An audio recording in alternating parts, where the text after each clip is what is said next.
Okay, तो चलो start करते हैं आज का टॉपिक। आज का टॉपिक हमारे पास है प्रिपरेशन ऑफ सोइल, कि सोइल की प्रिपरेशन कैसे की जाए।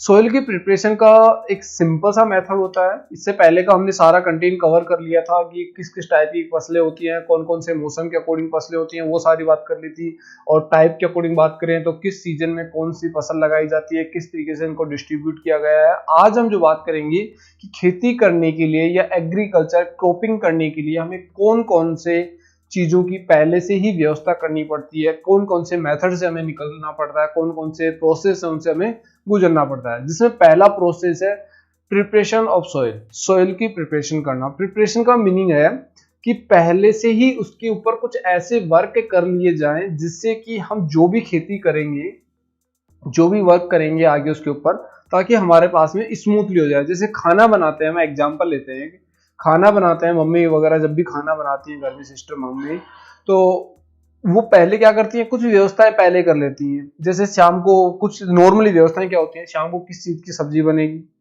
ठीक है। अगर रोटी, अगर सब्जी ये बन रही है तो रोटियां फिर कैसी बननी चाहिए। जैसे कई बार होता है ना, मक्की की रोटी बनना, बाजरे की, गेहूं की, ये मोस्टली सर्दियों में तो ऐसा क्वेश्चन उठ ही जाता है, ठीक है। दूसरा सब्जी है, ये है नहीं, साथ में कुछ और भी सब्जी होनी चाहिए, कुछ स्वीट्स वगैरह भी होनी चाहिए, सारी पहले से हमें प्रिपरेशन करनी पड़ती है। तो अब ये जो प्रिपरेशन जो स्टार्ट हो रहा है, खाने का जो व्यवस्था बनने की अभी बना नहीं है, उससे पहले ही हम कुछ व्यवस्थाएं करना, कुछ आइडिया लगाना स्टार्ट कर देते हैं। सेम यहाँ पे हम खेती नहीं कर रहे हैं, उससे पहले ही हम क्या करेंगे, खेत के ऊपर कुछ वर्क करना स्टार्ट कर देंगे, खेत के बारे में कुछ सोचना स्टार्ट कर देंगे। लाइक हमें कौन सी खाद की खेत में जरूरत है, कौन से मिनरल्स की हमें जरूरत है लाइक खेत में, ठीक है, तो वो हम पहले से व्यवस्था करेंगे। दूसरा, खेत में पानी वगैरह की जरूरत है कि नहीं है, खेत में अगर कोई पहले से कुछ वेस्ट मटेरियल वगैरह पड़ा है तो उसको हटाना है, उसके ऊपर हम बात करेंगे। वो सारी चीजें किसके अंदर आएंगी, प्रिपरेशन में आएंगी। जैसे मान चलो कि मेरा ये कोई खेत है, मैं एक एग्जांपल लेता हूँ यहाँ से कि बोर्ड बना के, ये मेरा एक खेत है, एग्जांपल के तौर पे हम ले लेते हैं, ये खेत है। कुछ इसी तरीके से होता है, आप लोगों को सबको पता है, खेतों का कोई मेजरमेंट तो होता नहीं है, पर प्रॉपरली किसी स्क्वायर शेप में, रेक्टेंगल शेप में तो होते नहीं हो। अब इस खेत के अंदर मान चलो मुझे पहले पार्टीशन करूंगा मैं, कि भाई इस जगह पे मुझे गेहूं लगाना है, यहाँ पे मुझे चना लगाना है, सर्दियों की खेती कर रहे हैं हम ये, और इस जगह पे सरसों लगानी है, ठीक है। ये मैंने प्रिपरेशन कर दिया, मतलब इसका सेपरेशन कर दिया, भाई इस जगह पे आप गेहूं लगाओगे, इस जगह पे चना लगाओगे, इस जगह पे सरसों लगाओगे, ठीक है। अब ये जो खेत है ना, गेहूं के खेत के लिए खाद वगैरह ज्यादा चाहिए इसके अंदर, मतलब इसके अच्छे से क्या होनी चाहिए, जमीन के अंदर पानी भी अच्छा रहना चाहिए, मिट्टी भी अच्छी होनी चाहिए, ये खाद वगैरह भी इसमें अच्छा होना चाहिए। इस बार इसमें खाद वगैरह भी डालना पड़ेगा, और कुछ दिनों पहले इसको खाली भी करना पड़ेगा। तो ये जगह पहले हम प्रिपेयर कर लेंगे, किसके लिए, गेहूं की खेत के लिए। अब गेहूं से पहले बात करें, जैसे सेकेंडरी नंबर सरसों ले लेते हैं। अब सरसों की बात करें तो सरसों के लिए है ना, हमें वही चीज देखनी पड़ेगी, भाई खेत के अंदर खाद है कि नहीं है, कौन सी खाद की कमी है, किस किस चीज की कमी है, तो वो सारी प्रिपरेशन के अंदर ही आ रहा है। सेम ऐसा ही काम इसके लिए करेंगे, चने की खेती के लिए करेंगे हम। तो ये तो हमारे लिए इनिशियली प्रिपरेशन का काम हो गया, कि पहले हमें कौन कौन सी व्यवस्थाएं करनी चाहिए। अब इसके अंदर कौन कौन सी व्यवस्थाएं आती हैं वो हम बुक से देख ही लेंगे, अभी पता चल जाएगा हमें कौन कौन सी व्यवस्थाएं आनी चाहिए इसके अंदर, ठीक है। जैसे हर एक मिट्टी है ना, हर एक खेती के लिए जरूरी नहीं होती है। जैसे कहें ना भाई, हर एक आदमी डॉक्टर नहीं बन सकता, हर एक स्टूडेंट डॉक्टर नहीं बन सकता।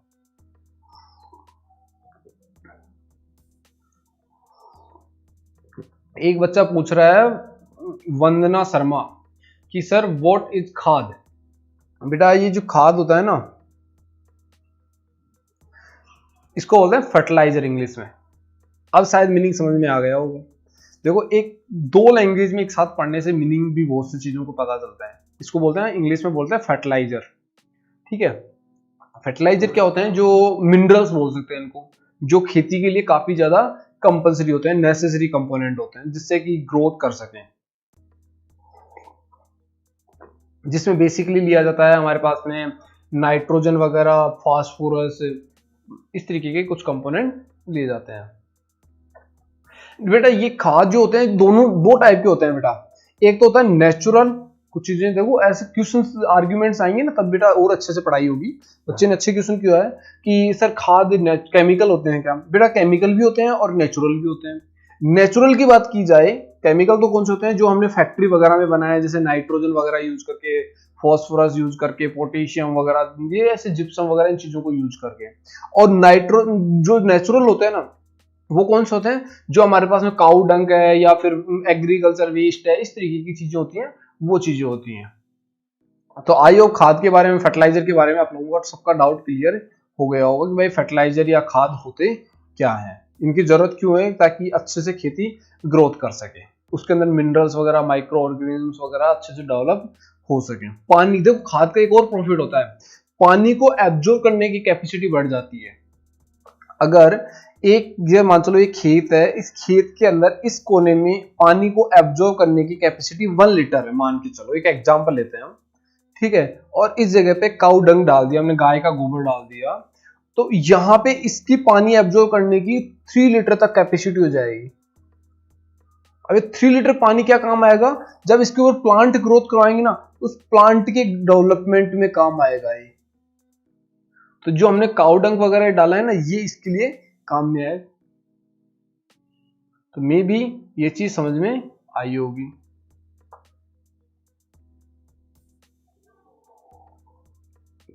यहां तक का आई थिंक सबको क्लियर हुआ होगा कि ये फर्टिलाइजर और खाद क्या होते हैं। अब और भी आगे बात करते हैं। अब देखो एक चीज और होती है, हम क्या फर्श के अंदर, जो हमारे घर का जो फर्श है, जो मार्बल वगैरह का फर्श, क्या इसके अंदर हम कोई क्रॉपिंग कर सकते हैं? कोई सीड वगैरह, गेहूं, चावल, चना या कोई प्लांट वगैरह लगा सकते हैं, टमाटर वगैरह का? ऐसा कुछ नहीं लगा सकते ना। गमले में भी अगर मिट्टी बहुत ज्यादा टाइट हो जाती है ना, हमारे घर में जो गमला होता है उसकी मिट्टी बहुत ज्यादा टाइट हो जाती है, तो उसके प्लांट जल जाते हैं, प्लांट खराब हो जाते हैं। उनको सेव करने के लिए, उनको बचाने के लिए हमें एक अल्टीमेट मेथड अप्लाई करना पड़ता है। क्या करना पड़ता है, उस मिट्टी को निकालते हैं, निकाल के उसको थोड़ा सा उसके अंदर खाद वगैरह जो होते हैं ना, गोबर का खाद हो गया, काऊ डंग वगैरह, वो मिला के वापस उस गमले में डाल देते हैं, फिर उसमें प्लांट दोबारा से नया प्लांट लगाते हैं। जिससे क्या होता है कि उस प्लांट की रूट्स उस मिट्टी के अंदर बहुत तेजी से फैल सके, आसानी से फैल सके। अगर रूट्स नहीं फैलेंगी तो क्या नहीं होगा, वहां पे कोई भी डेवलपमेंट नहीं होगा, वो प्लांट ग्रोथ ही नहीं करेगा। तो इसलिए रूट्स को डेवलप करवाने के लिए वहां पे मिट्टी का क्या होना जरूरी है, एक तरह से, मतलब जिसके अंदर आसानी से हाथ चला जाए, या खोखली होना जरूरी है, या फिर ये कह सकते हैं कि स्पंजी होना जरूरी है, ठीक है। ताकि उसके अंदर हम क्या करें, जैसे मिट्टी होती है, बालू रेत होती है, आप लोगों ने सबने देखा होगा बालू रेत का मीनिंग क्या होता है। कौन सी मिट्टी होती है बालू रेत, कहां पाई जाती है, आप लोग बताएंगे मुझे, बालू रेत कहां पाई जाती है हमारे पास आसपास? ये आप लोगों ने सुना है कि बालू रेत होती है, तो कहां होती है बालू रेत?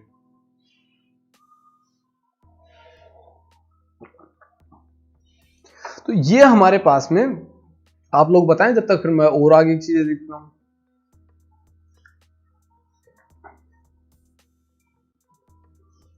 कुछ चीजें तो मिट्टी के बारे में तो हमने बहुत सी चीजें तो पहले भी पढ़ ली है मिट्टी के बारे में, 7वीं क्लास में पढ़ी थी मिट्टी के टाइप्स के बारे में, मिट्टी के प्रकार, काली मिट्टी, लाल मिट्टी, ब्राउन भूरी मिट्टी, ठीक है, रेतीली, ठीक है, दानेदार, पथरीली, ऐसे कई नाम से पढ़ा होगा आप लोगों ने, ठीक है। तो आप लोगों को पता होगा ब्लैक सॉइल कौन सी होती है, रेड सॉइल कौन सी होती है, ब्राउन सॉइल कौन सी होती है, ठीक है। एक बच्चा बोल रहा है कि no sir I don't know, नहीं जानते हैं। बेटा बालू मिट्टी वो होती है जो बिल्कुल ऐसे हाथ में लेते हैं, हाथ में से फिसलना स्टार्ट हो जाती है ना। ओके, एक बच्चा बोल रहा है डेजर्ट में, बिल्कुल बेटा डेजर्ट एरिया में पाई जाती है, जहां पे बारिश नहीं होती है वहां पे पाई जाती है ऐसी मिट्टी। डेजर्ट का मीनिंग होता है रेगिस्तान, जहां पे रेत ही रेत होती है ना, उसको बोलते हैं डेजर्ट। ये भी दो टाइप के होते हैं बेटा, आपने 7th में पढ़ा हुआ, डेजर्ट दो टाइप के होते हैं, एक तो हॉट डेजर्ट होता है, एक कोल्ड डेजर्ट होता है। हॉट डेजर्ट का तो मीनिंग होता है कि जो रेत, जहां पे रेत होती है और बहुत ज्यादा गर्मी होती है, और कोल्ड डेजर्ट का मीनिंग होता है जहां पे बर्फ ही बर्फ हो और बहुत ज्यादा ठंड हो। तो आई थिंक डेजर्ट का भी दोनों का मीनिंग समझ गए होंगे आप लोग।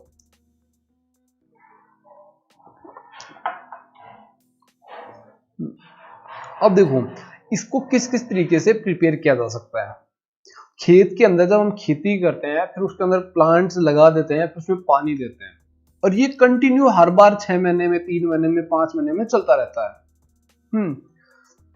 तो मिट्टी इतनी मजबूत हो जाती है पानी पीने की वजह से। पानी जब उसमें डालते हैं तो काफी हार्ड हो जाती है मिट्टी। उस मिट्टी को हमें क्या करना होगा, खोखला करना होगा। उस मिट्टी को हमें उल्टना पुलटना होगा, मतलब नीचे वाली ऊपर, ऊपर वाली नीचे, ताकि ऊपर वाली मिट्टी नीचे चली जाए। मिनरल्स वगैरह जो उसके ऊपर जो भी प्लांट्स के टिश्यूज वगैरह हैं वो सारे के सारे मिट्टी के अंदर नीचे दब जाएं और नीचे वाली जो फ्रेश मिट्टी वो ऊपर आ जाए और मिट्टी के अंदर हवा भी पास हो जाए, मिट्टी के अंदर जो बैक्टीरिया होंगे वो भी मर जाएं। तो ये सारे मेथड्स अप्लाई करके कुछ चीजें की जाती हैं जिसको प्लोडिंग वगैरह बोला जाता है, हल जोतना। ठीक है, तो ये कई तरीके के होते हैं हल। किस तरीके का होता है वो भी मैं आपको बता देता हूँ। एक इस तरीके से डंडा होता है, एक इस तरीके से डंडा होता है, एक यहाँ पे यूं लोहे का एक क्या लगा हुआ होता है, एक कोई पैना सा, कोई धारदार इंस्ट्रूमेंट लगा हुआ होता है जो मिट्टी के अंदर घुस जाता है। फिर इसको हम बैल या किसी भी चीज के थ्रू है ना आगे की तरफ खींचते जाते हैं। तो मिट्टी के अंदर है ना मिट्टी को 2 भागों में डिस्ट्रीब्यूट करता जाता है, एक बार इधर एक बार इधर, या दोनों तरफ फैलाता हुआ चलता जाता है। तो ऐसा मिट्टी मतलब दोनों तरफ गिरती जाएगी, मिट्टी यहाँ पे रास्ता बनाती जाएगी, फिर इसके बराबर से दोबारा इधर लाते जाएंगे। इस तरीके से पूरे खेत में हम चलाएंगे। अब ये एक सिंगल हो गया है तो हम मोस्टली यूज करते हैं किसके थ्रू, जैसे हमारे पास बैल वगैरह या फिर ऊंट वगैरह होते हैं ना, कैमल वगैरह या फिर जो ऑक्स वगैरह होते हैं, इनसे ऐसा करते हैं। पर अगर हमें बहुत तेजी से काम करना हो तो वहां पे फिर टेक्नोलॉजी का सहारा लेना पड़ता है, हमें ट्रैक्टर वगैरह की हेल्प लेनी पड़ती है। यहाँ पे देखो आगे कुछ डायग्राम भी दिखा रखे होंगे इन्होंने, देखो ये दिखा रखा है, ये हल्का डायग्राम ही दिखा रखा है बेटा। इसको हिंदी में हल बोलते हैं, इंग्लिश में आप लोगों को पता होगा क्या बोलते हैं, मुझे भी नहीं पता, इसमें लिख भी नहीं रखा कहीं पे। तो ये जो बंदा है ना ये क्या कर रहा है, पीछे ये हल चला रहा है और ये बैल इसको क्या कर रहा है, खींच रहा है। और देखो मिट्टी को ये दोनों तरफ फैलाता हुआ जा रहा है। इससे क्या होगा कि हमारे पास में मिट्टी काफी नीचे तक की सॉफ्ट हो जाती है और फिर रूट्स आसानी से फैल जाती है। तो ये अब इसके बाद इसको प्लेन भी करना होगा ताकि इसके अंदर जब दोबारा से सीड वगैरह लगाएं, फिर पानी जब इसके अंदर फैलाना हो ना तो आसानी से पानी फैल जाए। प्लेन करने का रीजन क्या है कि जब इसके अंदर प्लांट, जब भी इन फ्यूचर में कभी भी इसके अंदर जब सीड्स वगैरह लगाए जाएंगे, जैसे मान चलो आज हमने खेत को प्लेन इस तरीके से प्लॉटिंग कर ली, उसके अंदर हल जोत लिया। हल जोतने के बाद में जब उसके अंदर क्या किया जाएगा, सीड्स लगाए जाएंगे। तो सीड्स लगाने वाली कंडीशन में सीड्स लगाने से पहले इसको प्लेन किया जाएगा खेत को, ताकि हर सीड के ऊपर इक्विवेलेंट मिट्टी आ जाए, इक्विवेलेंट मिट्टी आ जाए। जैसे एग्जांपल ये ले सकते हैं कि हमारा खेत है, पहले तो इसमें हमने ये इस तरीके से क्या बना दिए थे, हल लगा लिए थे। अब इसको हमें क्या करना पड़ेगा, इसको प्लेन करना पड़ेगा ताकि इसके अंदर हम क्या कर सके, फिर सीड लगा सके। जब सीड लग जाएंगे तो उसके बाद में इसको बिल्कुल प्लेन कर दिया जाएगा। फिर इसके अंदर पानी वगैरह, जैसे पानी की भी कई तरीके होते हैं, वो आगे हम बात करेंगे। पानी किस किस तरीके से दे सकते हैं हम, इरिगेशन जिसको बोलते हैं, सिंचाई पानी की। अब वो इरिगेशन किस आधार पे किया जाता है, जहां पे पानी जिस हिसाब से होगा। मान चलो कहीं पे पानी कम है और हम कहें भाई पूरे खेत में बहुत सारा पानी भरना है, हमें पूरा लबालब हो जाए, खेत पूरा भर जाए खेत, ऐसा तो हो नहीं सकता। तो वहां पे वो मेथड अप्लाई ना करके वहां पे हम फव्वारा या ड्रिप वगैरह यूज करते हैं, जो स्प्रिंकलर वगैरह होते हैं ना, फव्वारे वगैरह होता है, उनका यूज ना करके वो उनका यूज किया जाता है। कई जगह पानी बहुत ज्यादा होता है तो वहां पे मतलब ऐसे पास से नदी गुजर रही होती है तो नदी से पानी ले लिया जाता है बहुत सारा और खेत में पूरे में छोड़ दिया जाता है एक साथ। तो वहां पे खेती अलग टाइप की जाती है, अलग तरीके से खेती की जाती है। तो आप लोगों को ये चीज तो समझ में आई होगी, प्लॉटिंग करके मतलब खेत में हल जोत के और फिर उसको बिल्कुल प्लेन कर दिया जाता है। फिर उसके अंदर क्या किया जाता है, सीड्स लगाए जाते हैं, साथ ही में वहां पे कुछ मिनरल्स वगैरह भी डाले जाते हैं। देखते जाते हैं वन बाय वन, देखते जाते हैं क्या क्या चीजें हमें इसने बताई है। देखो ये अभी जो मैंने आप लोगों को बताया था ना कि भाई देखो ये कुछ आगे तरीके बताए हैं इसने, ये तो बताया था। और देखो अलग अलग तरीके के कल्टीवेटर वगैरह, डिफरेंट डिफरेंट टाइप की बहुत सारी मशीनें हैं, एक ही नहीं है, बहुत सारी टेक्नोलॉजी के आने के बाद में तो बहुत सारी कल्टीवेटर वगैरह ऐसे कई मशीनें आ गई जो क्या कर रही है। अब देखो ये नीचे इस चीज को आप डायग्राम को अच्छे से देखोगे ना, इस वाले डायग्राम को अच्छे से देखोगे तो आपको नजर आएंगे कई हल हैं इसके अंदर। तो इसका मतलब है कि बहुत तेजी से काम कर सकता है। और बैल वगैरह से काम कर रहे थे, वहां पे क्या हो रहा था, हमारे पास में बहुत धीरे धीरे काम हो रहा था।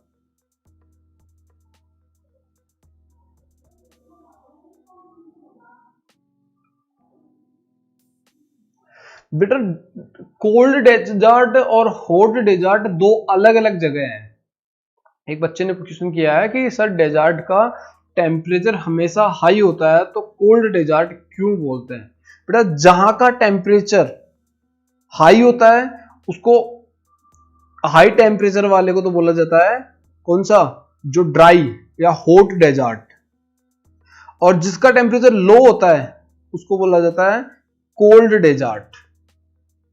आई होप नहीं बेटा, वो एक रीजन अलग है, पर दो डेजर्ट को दो भागों में डिस्ट्रीब्यूट किया गया है। वो एक रीजन अलग है, रात में बहुत जल्दी से ठंडा हो जाता है और दिन में बहुत तेजी से गर्म हो जाती है मिट्टी। वो मिट्टी का एक रीजन हो गया है, मिट्टी की प्रॉपर्टी होगी कि मिट्टी बहुत तेजी से गर्म होती है, बालू रेत होती है ना, बहुत तेजी से गर्म होती है। ऐसे जो ओशियंस वाटर होता है ना, वो भी बहुत तेजी से गर्म होता है। हल्की सी धूप पड़ते ही वो गर्म होना स्टार्ट हो जाता है, पर वो एक साइड रीजन है, अदर रीजन है वो। पर दो जो डेजर्ट को डिस्ट्रीब्यूट किया गया है ना दो पार्ट्स में, वो टेम्परेचर के अकॉर्डिंग बात की गई है कि एक तो वो जहां पे बर्फ वगैरह गिरती है, जहां पे कोई खेती वगैरह नहीं होती। डेजर्ट का मीनिंग होता है जहां पे हम कुछ भी एग्रीकल्चर वगैरह इतना अच्छे से ग्रोथ नहीं करवा सकते, जहां की जो जियोलॉजिकल स्ट्रक्चर हो बिल्कुल क्या तो एक ही जैसा रहता हो, या तो हॉट ही हॉट रहता हो या कोल्ड ही कोल्ड रहता हो, उसके अकॉर्डिंग डिस्ट्रीब्यूट किया गया है। जैसे हम बात करें कोल्ड की तो अंटार्कटिका हो गया, अंटार्कटिका कोल्ड डेजर्ट ही है, ठीक है। या पोलर्स वाला जो एरिया होता है कोल्ड डेजर्ट ही होता है। और हॉट डेजर्ट हम जानते हैं सारा जो रेगिस्तान है वो, ठीक है, जो सारा वाला डेजर्ट एरिया है वो आ जाता है इसके अंदर।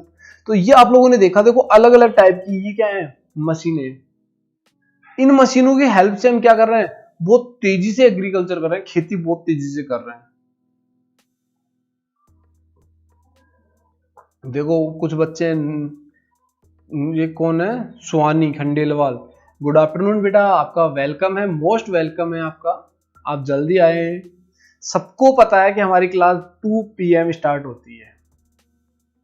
सोचो बेटा, मैं आपके लिए, आप बच्चों को नुकसान ना हो इसके लिए मैंने क्लासेस कंटिन्यू की है। मेरा टाइम जिस हिसाब से अरेंज हो रहा है मैं उस टाइम के अकॉर्डिंग, अगर कोई और आप लोगों को लगता है कि सर टाइमिंग चेंज करो तो आप बता सकते हो, चेंज करें या नहीं करें टाइम।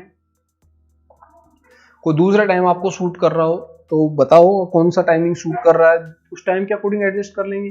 और देखो हमने क्लास 5 बच्चों से 3 बच्चों से स्टार्ट की थी, और आप जाते जाते हैं ना बच्चे हमारे पास में 10 हुए, और जाते जाते देखना जैसे ये 1 आवर पूरा होने को आएगा ये स्ट्रेंथ 15 पे पहुंच जाएगी।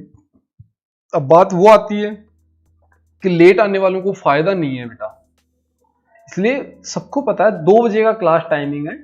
अगर आपको लगता है कि सर 2 बजे वाला टाइमिंग हमें सूट नहीं कर रहा, कोई दूसरा टाइमिंग चेंज करो, तो कोई दूसरा टाइमिंग कर लेंगे, नाइट वाला टाइम कर लेते हैं, 7 बजे वाला, 8 बजे वाला, 9 बजे वाला, 10 बजे वाला, रात को इस टाइमिंग में डाल देते हैं क्लास। ऐसा कोई इश्यू नहीं है कि लेट नहीं डाल सकते। तो चलो आगे कंटिन्यू करते हैं। तो आप लोगों ने ये तो जान लिया भाई प्लॉटिंग क्या होती है, प्लॉटिंग क्यों की जाती है और इसकी क्या इंपॉर्टेंस है, वो सारी चीजें हमने बेसिकली जान ली। भाई प्लॉटिंग का क्या इंपॉर्टेंस है, किस तरीके से प्लॉटिंग की जाती है और क्या क्या इसके बेनिफिट है।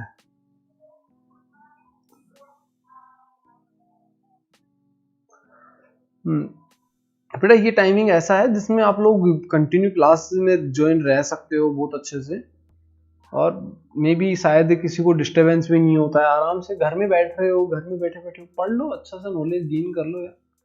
यही तो वक्त है नॉलेज गेन करने का, जितना नॉलेज गेन कर लोगे ना वो तुम्हारे लिए बेनिफिशियल है बेटा, बहुत लॉन्ग टाइम तक काम आने वाला है। तो अब आप लोगों को ये तो पता चल गया है, पहला आज का ये टॉपिक जो हमने लिया था ना प्रिपरेशन ऑफ सॉइल, वो आप लोगों के पास में क्लियर हो गया है। अब देखो इसके अंदर जो स्विंग होती है, बुआई जिसको बोला जाता है,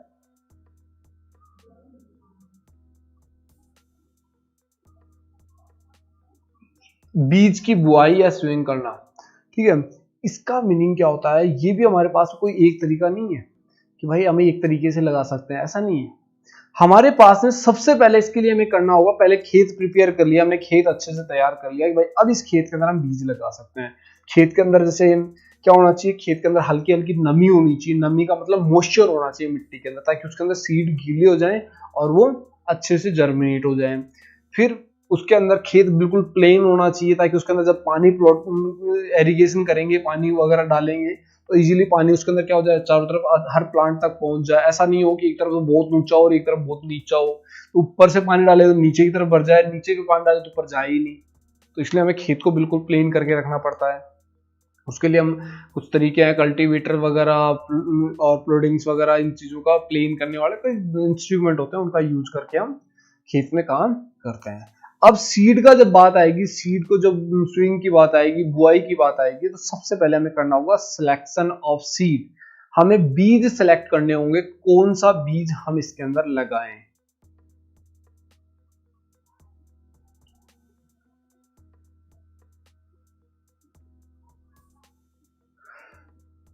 सर आप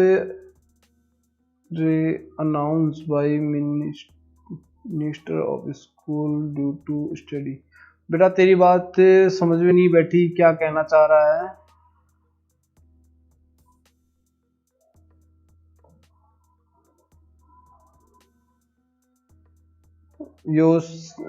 ये क्या नाम है, शिव शंकर महतो ने जो भी कहा है कि sir app are announce by ministry of school to do study. पता नहीं बेटा क्या कहना चाह रहा है, मेरे को बिल्कुल ही समझ नहीं बेटा क्या चीज के अनाउंस किया गया है, ministry school due to study, स्कूलों की पढ़ाई के संबंध में। पता नहीं बेटा कुछ अनाउंस तो किया गया है, कोई ऐप है कि चैनल है, कुछ अनाउंस किया गया है ऐसा, पर कोई पूरी इन्फॉर्मेशन नहीं है भाई देख मेरे पास में। जैसी बात है वैसी बात बताऊं मैं तो आपको। तो देखो बुआई के संबंधित बात की जाए तो बुआई में क्या होगा, सबसे पहले हमने क्या कर रहे थे, सिलेक्शन कर रहे थे बीज का, कि हमें खेत के अंदर भाई कैसा बीज लगाना है। जब ये सिलेक्शन कर लेंगे हम, ऐसा तो है नहीं कि भाई कोई भी बीज लगा दे, जो हमारे को मिला गठिया सटिया मिक्स बीज मिले या कोई, उसके अंदर से पहले हमें देखना पड़ेगा कौन कौन से अच्छी क्वालिटी के बीज है, जिससे कि हम देखो बीज लगाएं और उससे हमें फायदा ना मिले तो फिर उसका क्या मतलब हुआ। एजुकेशन मिनिस्ट्री ने पढ़ाई के लिए ऐप, ओके बेटा, बेटा बहुत से ऐप गवर्नमेंट भी अनाउंस कर रही है, प्राइवेट सेक्टर भी अनाउंस कर रहा है, अपने अपने हैं। यूट्यूब एक सबसे बड़ा प्लेटफॉर्म है यार आज के टाइम में, जिसके ऊपर आप ढेर सारा मटेरियल देख सकते हो। तो यहां से सबसे पहले हमने क्या कर लिया, सीड सिलेक्ट कर लिया कि भाई हमें इस खेत के अंदर ये बीज लगाना है, इस बीज की क्वालिटी ये है कि भाई हम इसको अगर एक खेत के अंदर लगाएंगे, ये इतना खेत है, अगर इस खेत के अंदर लगाएंगे तो हमारे को इतनी बीज की जरूरत पड़ेगी और इतने पानी की जरूरत पड़ेगी। बेटा पहले से ही हमें सीड्स के बारे में सारी जानकारी होती है कि इस बीज को पानी की ज्यादा जरूरत होती है, इस टाइप की खेती को पानी की ज्यादा जरूरत होती है, या इस टाइप के सीड के लिए पानी की ज्यादा जरूरत होती है। अब ऐसा नहीं है, गेहूं का भी सीड अगर हम लेंगे ना, तो गेहूं के कुछ सीड होते हैं जिनको बहुत ज्यादा पानी की जरूरत होती है, कुछ सीड ऐसे होते हैं जिनको कम पानी में काम चल जाता है जिनका। तो मे भी आप लोगों को ये चीज समझ में आई होगी कि भाई सीड्स जो भी हैं उनको कम पानी में भी ग्रोथ करवाया जा सकता है और ज्यादा पानी में भी ग्रोथ करवाया जा सकता है। तो हमें पानी, अब वहां वो चीज देखनी पड़ेगी कि भाई हमारे पास पानी है कि नहीं है। हमें दूसरा कई बार होता है कि भाई इससे क्वालिटी ज्यादा अच्छी मिलेगी पर क्वांटिटी बहुत कम मिलेगी, इससे क्वांटिटी ज्यादा मिलेगी क्वालिटी कम मिलेगी। तो वो सारी बातें ध्यान रखनी होती है। इसको आप लोगों को ऑर्गेनिक खाद डालना होगा, जो काऊ डंग वगैरह है वो डालने होंगे आपको, कंपोस्ट खाद है वो डालने पड़ेंगे इसके अंदर बहुत ज्यादा। दूसरा सीड डिमांड करता है कि इसके अंदर आपको केमिकल खाद बहुत ज्यादा डालने पड़ेंगे। तो ये सारी चीजें ना हमारे पास में क्या आती हैं, सीड्स के ऊपर डिपेंड करती हैं। तो सीड जब सिलेक्ट कर लेंगे तो हमारे पास में कुछ तरीके होते हैं सीड्स को क्या करना, स्विंग करना, जो लगाने का तरीका है उसको। कुछ तरीके ट्रेडिशनल है ना, कुछ आज की जो आज के मतलब टेक्नोलॉजी वाले जमाने। अब उसमें क्या किया जाता था, एक आधे बैल को, एक आधा तो नहीं होता, एक दो बैल, जो दो बैल होते थे उनके पीछे क्या कर लिया जाता था, जैसे इसने पहले हल लगा रखा है ना उसी तरीके से लगा रखा है। अब ये हल के पीछे ये देखो 2 पर्सन चल रहे हैं, ठीक है, एक क्या करता जा रहा है, इस हल को संभाल रहा है एक व्यक्ति ताकि वो सीधा ही चले और मिट्टी के अंदर जाता जाए वो, और दूसरे क्या करता जा रहा है उसके साथ साथ में सीड इस पाइप के थ्रू जमीन में डालता जा रहा है। तो जमीन में इक्वल हाइट पे, इक्वल गहराई में या इक्वल डिस्टेंस नीचे गहराई में बीज जाता जाए। तो वो हमारे पास एक मेथड हो गया कि भाई हम किस तरीके से सीड्स को नीचे जमीन में डाल रहे हैं। जब ये तो हमारे पास क्या होगा, ट्रेडिशनल तरीका होगा जो चला आ रहा है कई सालों से। दूसरा ये तरीका हो गया, इसमें क्या किया जाता है, देखो ये जो हल है ना, ये जमीन में जाते हैं ये वाले, और ये जो पाइप है ना, ये पाइप इसके थ्रू, इसके अंदर, सबके अंदर है सीड अंदर जाते जाते हैं इस पाइप के थ्रू। कुछ इस तरीके से बना हुआ होता है कि सीड्स अंदर जाते जाते हैं इसमें। ये दिखा तो दूसरा रखा है, ठीक है, सीड ड्रिलर नाम तो दे रखा है, पर डायग्राम सही नहीं, पिक्चर सही नहीं है इसकी, ठीक है।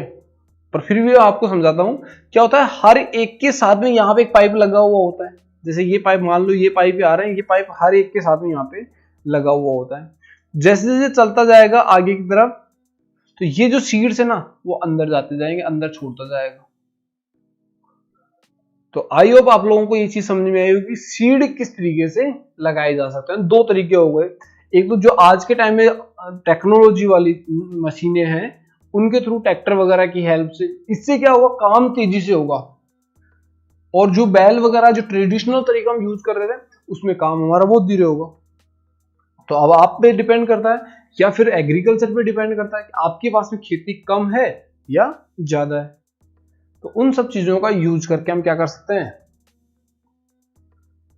बेटा मैथ की क्लास कल है, आज नहीं है मैथ की क्लास। आज एक दिन में एक ही क्लास करेंगे, एक दिन साइंस एक दिन मैथ। तो आई होप आपको ये तरीका समझ में आया होगा कि भाई सीड किस तरीके से लगाया जाता है। पहले अब देखो क्या क्या पढ़ लिया आज हमने। सबसे पहले हम बात करेंगे सोइल की प्रिपरेशन की, जिससे क्या हो सके अच्छे से हम उसके अंदर खेती कर सकें। फिर दूसरा तरीका आएगा हमारे पास में उसके अंदर सीड की ड्रिल करने की, या सीड उसके अंदर क्या करने की, स्विम करने की, बुआई की।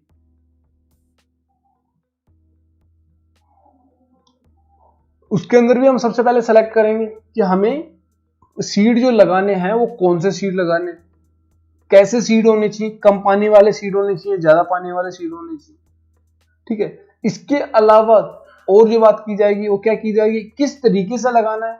कई बार क्या होता है, हमें जैसे घर में ही लगाना हो 2 4 5 प्लांट, तो वहां पे हम हल थोड़ी लाएंगे, वहां तो हम हाथ से ही लगा लेंगे। और एक तरीका होता है कौन सा, जिसमें हम क्या करेंगे, मशीन वगैरह की हेल्प लेंगे। चाहे हम ट्रेडिशनल तरीका जो बैल वगैरह की हेल्प ले रहे थे वो हो सकता है, या फिर और ज्यादा टेक्नोलॉजी के साथ में अगर बात करें तो हमारे पास में ट्रैक्टर वगैरह मशीनरी आ गई, ठीक है। तो आई होप आप लोगों को ये चीज समझ में बैठी होगी कि सीड्स को किस तरीके से ड्रिल किया जाता है, सीड किस तरीके से बुआई की जाती है सीड्स की। तो मे बी ये टॉपिक आप लोगों का क्लियर हो गया होगा कि सीड्स हम किस तरीके से इरिगेट कर सकते हैं, जमीन में लगा सकते हैं। ओके स्टूडेंट्स, तो ये हमारे पास में कुछ तरीके हो गए, कुछ बीज लगाने के। अब बात की जाती है, ऐड किया जाता है मिनरल्स और फर्टिलाइजर्स। मिनरल्स बेटा नेचर से मिलते हैं और फर्टिलाइजर हम बनाते हैं। इन मिनरल्स की हेल्प से फर्टिलाइजर बनाए जा सकते हैं, क्योंकि मिनरल्स क्या होते हैं, कम पावरफुल होते हैं, धीरे धीरे ग्रोथ करवाते हैं चीजों को, ठीक है। और जो फर्टिलाइजर होते हैं वो तेजी से वर्क करते हैं। इनका इफेक्ट क्या होता है, बहुत तेजी से समझ में आता है या अचानक से सामने आता है। अब इनका काम क्या होता है, ये बेसिकली प्लांट की ग्रोथ में हेल्प करते हैं, प्लांट की ग्रोथ में हेल्प करते हैं। जो प्लांट है उनसे जो क्वांटिटी में जो एग्रीकल्चर या फिर हमें जो सीड्स मिलने वाले हैं या क्रॉप्स मिलने वाली है, उसकी क्वांटिटी और क्वालिटी पे भी डिपेंड करते हैं। अगर हम अच्छी क्वालिटी की क्रॉप चाहिए तो हमें मिनरल्स वगैरह डालने पड़ेंगे, फर्टिलाइजर वगैरह भी डालने पड़ेंगे। और हम अगर ये सब चीजें डालेंगे नहीं, जैसे एग्जांपल हम भी खुद पे ले लेते हैं, हम सिर्फ दोनों टाइम, आप लोग या मैं, हमेशा नॉर्मली जो गेहूं की रोटियां होती है वो ही खाएं, या जहां पे राइस होते हैं वहां पे वो सिर्फ राइस ही खाएं। इसके अलावा और कोई भी चीज एडिशनल कोई भी एलिमेंट ना ले, ना तो सब्जी वगैरह, ओनली रोटी, ठीक है। ना ही मिल्क, ना ही कोई पल्सेस दाल वगैरह ले, ठीक है, बटर वगैरह कुछ भी ना ले, ठीक है। ओनली गेहूं से बनी हुई रोटियां, सिर्फ नॉर्मल रोटियां जो होती हैं, या फिर नॉर्मल जो राइस होते हैं वो।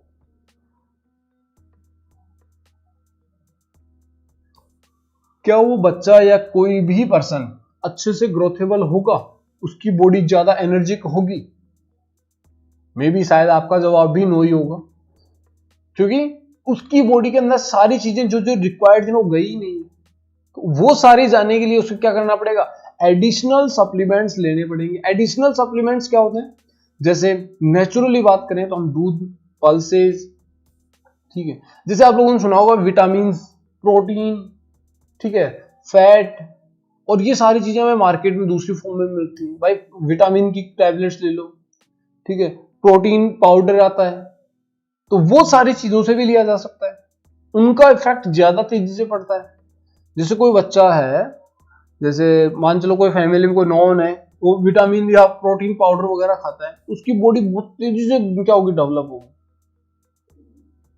तो मे भी आप लोगों को ये चीज क्लियर हुई होगी कि भाई विटामिन और मिनरल्स और फर्टिलाइजर में क्या डिफरेंस है। मिनरल्स क्या करते हैं, एक प्रॉपर हो गए, जैसे हमारे दूध, दही, छाछ, पल्सेस वगैरह की तरह हो गए। और फर्टिलाइजर क्या हो गए, जो मार्केट से मिलने वाले प्रोटीन्स वगैरह हैं, फैट वगैरह हैं, या फिर विटामिन वगैरह हैं, उनकी तरह हो गए। ये अचानक से अपना, इनको जैसे इन खेत में फर्टिलाइजर वगैरह को डाला जाता है, इनका इफेक्ट 2-4-5 दिन में स्टार्ट हो जाता है। और मिनरल्स का इफेक्ट धीरे धीरे स्टार्ट होता है। इनको इसलिए खेत में इनिशियल स्टार्टिंग से डाला जाता है, तब जाके लास्ट में हमें अच्छी क्वालिटी की फसलें मिलती हैं। तो आई होप आप लोगों को मिनरल सोर्स के बारे में पता चला होगा। अब इनको भी डालने के कई तरीके हैं। कई बार तो क्या होता है कि हमें खेत में जब स्विलिंग वगैरह या फिर प्लॉटिंग वगैरह की जाती है ना, उस टाइम डाला जाता है कई बार तो इनको, कुछ को तो मिनरल्स को। और कुछ मिनरल्स को क्या किया जाता है कि जब खेत में हम क्या कर रहे हो, इरिगेशन कर रहे हो, सिंचाई कर रहे हो, तब डालते हैं। कुछ को हम इरिगेशन से पहले डाल देते हैं, ताकि जब पानी प्लांट्स तक जाए तो पानी के साथ में वो भी चला जाए, ठीक है। और कई बार पानी के साथ में ही डाला जाता है।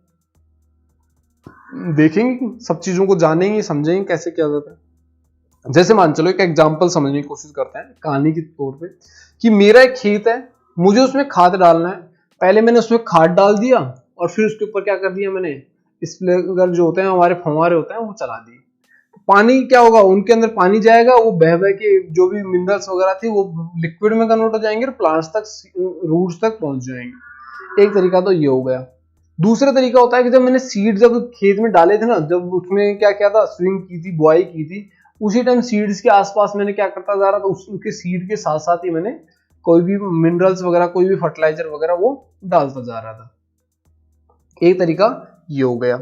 दूसरा तरीका है कि क्यों ना मैं, जो पानी का पाइप जा रहा है, उस पानी की पाइप में ही जो भी हमारे पास मेथड होगा पानी के, अभी देखेंगे सारे मेथड जानेंगे, ठीक है, पानी के पाइप के अंदर ही मैं मिनरल्स क्यों ना डाल दूं। थोड़ी थोड़ी मात्रा में डालता हूं, पानी जहां सब जगह पहुंचेगा, जिन जिन प्लांट तक पहुंचेगा, वहां तक क्या होता जाएगा, वो मिनरल्स पहुंचता जाएगा। अब इसमें क्या होगा कि अगर हम ड्रॉप से कर रहे हैं ना, तो हमें कम मात्रा में पानी, मिनरल्स डालना होगा, क्योंकि वो प्लांट तक ही जा रहा है। दूसरा, ऐसा मिनरल नहीं यूज कर सकते हम उसमें कि जो प्लांट्स की लीव के लिए हार्मफुल हो।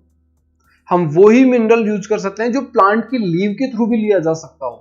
अगर प्लांट के ऊपर गिरेगा तो भी उसके ऊपर कोई इफेक्ट नहीं पड़ेगा और उसको उससे भी फायदा मिलेगा। वो प्लांट की लीव है ना, उस मिनरल से कुछ चीजें एब्जॉर्ब कर लेंगे डायरेक्टली। तो वहां पे वो मेथड हो गया। तो वो सारी चीजें हमें ध्यान में रखनी होंगी कि भाई हमारा मिनरल्स कैसा है, प्लांट इस मिनरल को किस तरीके से एब्जॉर्ब कर सकता है, किस तरीके से नहीं कर सकता है एब्जॉर्ब। तो मे भी आप लोगों को ये चीज समझ में आई होगी। ओके स्टूडेंट्स, तो ये हमारे पास एक सिंपल सा मेथड हो गया। अब ये जो मिनरल्स होते हैं ना, ये हम कई तरीके से बना सकते हैं। कुछ तो हम जैसे बात की थी, फैक्ट्री वगैरह में मिनरल्स, ये हमारे पास फर्टिलाइजर वगैरह तैयार हो जाते हैं। कुछ फर्टिलाइजर हमें खुद को तैयार करने होते हैं, खाद खेत के अंदर ही जो फार्मर होता है वो खुद ही तैयार कर लेता है। क्या क्या, जैसे काऊ डंग, ठीक है, और इसके अलावा जो एग्रीकल्चर वेस्ट है, ठीक है, एग्रीकल्चर वेस्ट के अलावा जो भी और अदर कोई वेस्ट हो, जो भी बायोडिग्रेडेबल वेस्ट हो, उन सबको एक जगह किसी में कर लेता है, एक गड्ढे में डाल लेता है और उस गड्ढे को बायो कंपोस्ट कर लेता है, उसको खाद में कन्वर्ट कर लेता है। तो सबसे बेस्ट मेथड होता है उसके पास में, वो इजीली क्या कर लेता है, उसे डिकम्पोज करके उससे खाद जनरेट कर लेता है। और ये खाद उसके लिए काफी हेल्पफुल होती है, जिसे वर्मी कंपोस्ट बोला जाता है, जो ऑर्गेनिक होती है। देखो, ऑर्गेनिक जो मिनरल्स होते हैं वो सारे के सारे वर्मी कंपोस्ट में मिलते हैं, जिसके बारे में इसने कहा है कि क्लास 7 में पढ़ लिया था आपने भाई, ठीक है। अब यहाँ पे एक एक्टिविटी दे रखी है, कुछ दो बच्चियां हैं, समझदार हैं दोनों ही, और ये ट्राई कर रही हैं कि अलग अलग तरीके की पढ़ना, मेरे अकॉर्डिंग मैं जो समझाने की कोशिश कर रहा हूँ वो समझना। एक ने तो क्या किया, मतलब 3-4 इन्होंने बॉक्सेस ग्लासेस वगैरह ले लिए, चाहे इससे एग्जांपल समझ लो या इसको पढ़ के समझ लेना। मैं जो समझा रहा हूँ वो समझ लो आप लोग। इसमें क्या लिखा है मुझे नहीं पता है, मैंने नहीं पढ़ा है ये सब चीजें। मैं आपको एक एग्जांपल बता रहा हूँ प्रिपरेशन ऑफ, जो भी था एक पूरी प्रिपरेशन की है इन्होंने। क्या किया है कि अलग अलग सोइल ली है, या सोइल एक जैसी हो गई, एक सोइल के अंदर इन्होंने नॉर्मल सोइल हो गई, एक सोइल के अंदर इन्होंने कुछ मात्रा में मिनरल्स वगैरह नेचुरल डाले हैं, एक में उन्होंने क्या किए जो केमिकल्स थे, फर्टिलाइजर्स थे वो डाले हैं, और सब में अलग अलग डिफरेंट डिफरेंट, सब में सेम टाइप की सीड्स लगा के, इस तरीके से हम कई एक्सपेरिमेंट कर सकते हैं। ये तो इन्होंने एक एक्सपेरिमेंट दिखा रखा है, मैं आपको कई एक्सपेरिमेंट एक साथ करने के लिए बात कर रहा हूँ। कि भाई हमने क्या किया कि एक में तो 3 डब्बे ले लिए जिनमें सेम मिट्टी है, पर सीड अलग अलग क्वालिटी का लगाया, ठीक है। फिर 3 डब्बे ले लिए, सब में मिट्टी तो सेम ले ली, पर एक में हमने क्या नहीं डाला, खाद नहीं डाली, एक में हमने कौन सी केमिकल जो फर्टिलाइजर था वो डाला, एक में हमने वर्मी कंपोस्ट डाला। तो इस तरीके से हमारे पास में ये क्या हो गया, हमारे पास में 3 डिफरेंट डिफरेंट टाइप की सॉइल का प्रिपरेशन तैयार हो गया। अब इसके अंदर सीड लगाए, सब में सेम वैरायटी की सीड लगाए, देखते हैं कौन सा ज्यादा तेजी से इफेक्टिव जनरेट होता है या कौन सा ज्यादा अच्छी क्वालिटी का डेवलप होता है। तो वो सारे हमारे पास में प्रिपरेशन हो गए किसकी, सोइल के जानने के। इसी तरीके से बेटा साइंटिस्ट भी इसी तरीके से एक्सपेरिमेंट करते हैं, पर वो एक्सपेरिमेंट बहुत ज्यादा तेजी से करते हैं और बहुत ज्यादा मात्रा में क्वांटिटी के डिफरेंट डिफरेंट कैटेगरी पे करते हैं। तो भाई मिट्टी भी ले ली अलग अलग टाइप की, सीड भी फ्रूट के अंदर अलग अलग टाइप के लगा देख लिए,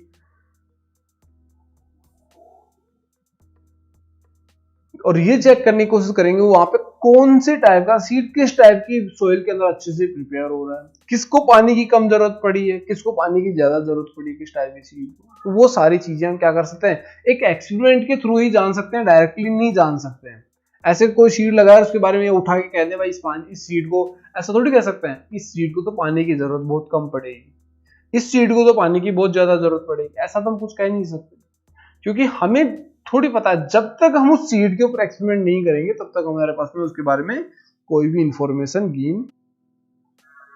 ओके, तो देखो ये इन्होंने देखो 3 अलग अलग जो वैरायटी वाले ग्रोथ की थी ना, एक में देखो इसमें सबसे तेजी से ग्रोथ हो रही है, इसमें इससे कम, और इसमें सबसे कम ग्रोथ हो रही है। तो मे भी आप लोगों को ये चीज समझ में आई होगी, फर्टिलाइजर वगैरह। आप देखो फर्टिलाइजर के इन्होंने कुछ के नाम दिए, जैसे यूरिया है, अमोनिया है, सल्फर है, सल्फर फॉस्फेट है, पोटास है, ठीक है, नाइट्रोजन, फॉस्फोरस, पोटेशियम, ये कुछ ऐसे चीजें जो हमारे लिए मिनरल्स के लिए काम में आने वाली मिनरल्स हैं, या फिर ये फर्टिलाइजर हो गए कुछ, जिनको हम कहाँ पे बनाते हैं, अलग अलग डिफरेंट डिफरेंट टाइप की फैक्ट्री में डिफरेंट डिफरेंट मिनरल्स को यूज करके। जैसे ये मिनरल्स हैं कुछ, इनमें से सल्फर है, पोटास है, नाइट्रोजन है, फॉस्फोरस या पोटेशियम वगैरह, ये सारी चीजें हमारे पास में मिनरल्स की फॉर्म में होते हैं। और इन्हीं का यूज करके, इनके कॉम्बिनेशंस को आगे पीछे करके, इनके कॉम्बिनेशन में किसी और चीज के साथ में एडिट करके वहां पे प्लांट्स के यूजेबल इनको बना दिया जाता है। तो आज हमने यहां तक कर लिया है, ठीक है, जिसमें हमने एक और चीज देख लेते हैं। इसके अंदर कुछ ऐसे ही बैक्टीरिया भी होते हैं हमारे पास में, जैसे राइजोबियम एक बैक्टीरिया होता है जो अर्थ के ऊपर नाइट्रोजन की फिक्सिनेशन में हेल्प करता है।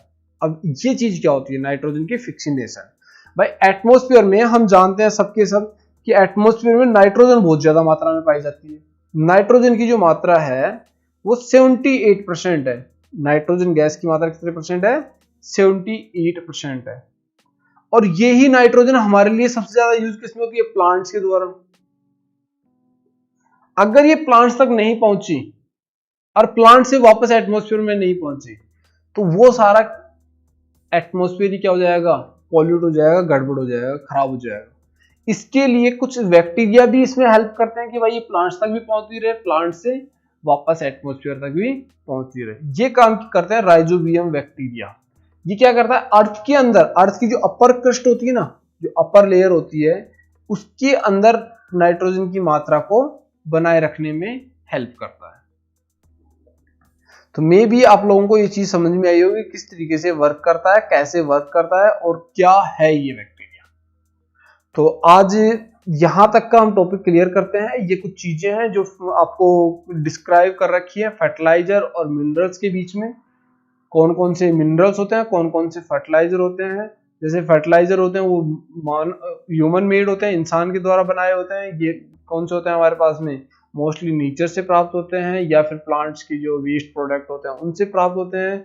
ये फैक्ट्री वगैरह में प्रिपेयर किए जाते हैं और ये हमारे पास में नेचुरली अपने आप प्रिपेयर हो जाते हैं, नेचर में प्रिपेयर हो जाते हैं ये, ठीक है। तो इस तरीके की कुछ प्रॉपर्टीज है, इनमें से कम एनी तीन तो आपको याद होना चाहिए, difference between the fertiliser and minerals के बीच में। तो आज की क्लास हम यहीं पे खत्म करते हैं। कल हम बात करेंगे मैथ के अंदर हमारा चैप्टर स्टार्ट करेंगे, हम 5th चैप्टर से स्टार्ट करेंगे, क्योंकि 4 चैप्टर के मैंने 3 के तो वीडियो डाल दिए हैं, एक का वीडियो कल तक मैं डाल दूंगा 3rd चैप्टर का अंडरस्टैंडिंग कोऑर्डिनेटर, जिसका वीडियो मैं डाल दूंगा, तो आप लोगों को वहां पे क्लियर हो जाएगा वो टॉपिक भी। तो मे बी आप लोगों को यहाँ तक किसी को भी प्रॉब्लम नहीं आई होगी। और बेटा जो चीज मैं पढ़ा रहा हूँ उसमें से क्वेश्चन निकालो, उसमें से टॉपिक बनाओ, उसके छोटे छोटे नोट्स बनाओ। 8th क्लास में होगे बेटा, अभी से सिनॉप्सिस, अभी से नोट्स नहीं बनाने स्टार्ट किया ना तो कभी नहीं कर सकते आप लोग। बहुत से बच्चों को होता है कि सर हमें होमवर्क वगैरह, बेटा होमवर्क मैं कौन होता हूँ देने वाला, आप लोग खुद डिसाइड करो इसको कि आपको क्या करना है। जैसे मैथ सब्जेक्ट है, मैथ सब्जेक्ट में आपको होमवर्क दिख जाता है, साइंस में मैंने इतना पढ़ा है, आप लोग ढूंढो ना, टॉपिक्स ढूंढो। आज हमने क्या क्या खुद देखो, कितने टॉपिक तो हमने पढ़ लिए। अब आपको खुद को पढ़ना सीखना होगा। स्कूल में तो क्या होता है कि हम लोग आप पे दे सकते हैं सबको, तो यहाँ पे मैं सबको नहीं दे रहा।